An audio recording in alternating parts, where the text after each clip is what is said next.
রাষ্ট্র পরিচালনা খুবই ভেজাইল একটা কাজ ভাই।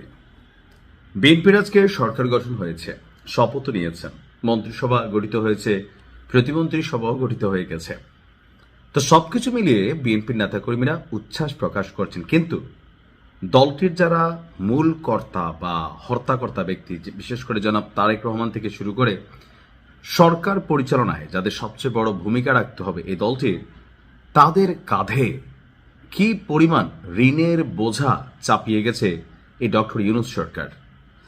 শেখ বশির সাহেব, সম্ভবত আকিজ গ্রুপের কর্ণধার, তিনি একবার বলছিলেন যে এই অন্তর্বর্তী সরকারের ১.৫ বছরের শাসনামলে বিদেশ থেকে প্রায় ২১ লক্ষ কোটি টাকা ঋণ নেওয়া হয়েছে।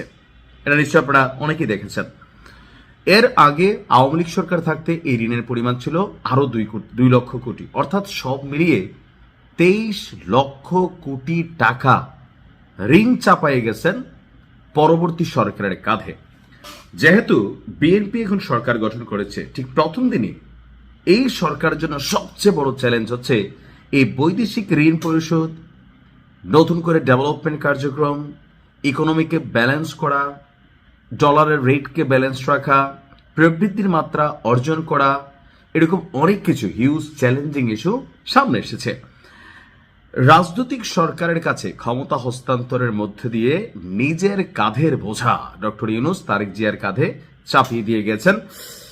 আর আগামী ১৭ ফেব্রুয়ারি, অর্থাৎ আজকে শেষ হয়ে গেছে, দায়িত্ব গ্রহণের সময় বিএনপি সরকারের কাঁধে ২৩ লক্ষ কোটি টাকা ঋণের বোঝা চাপিয়ে গিয়েছে।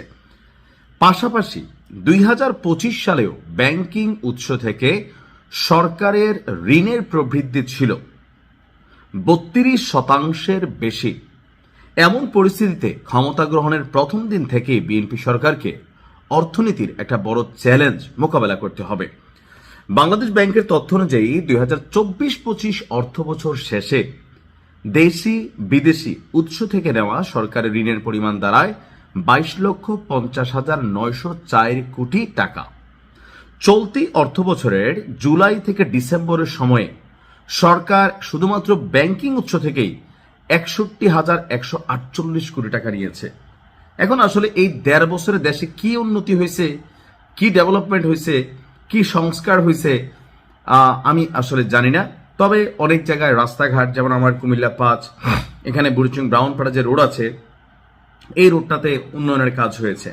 কাজ হয় না একদম তা না, তবে যেই টাকাটা টোটালি এখানে আসলো সেই পরিমাণ টাকার কাজ হয়েছে কিনা এটা হচ্ছে প্রশ্ন।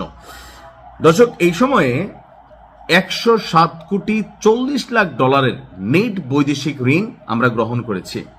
প্রতি ডলার ১২২ টাকা ধরে এর পরিমাণ ছিল ১৩,১০৩ কোটি টাকা।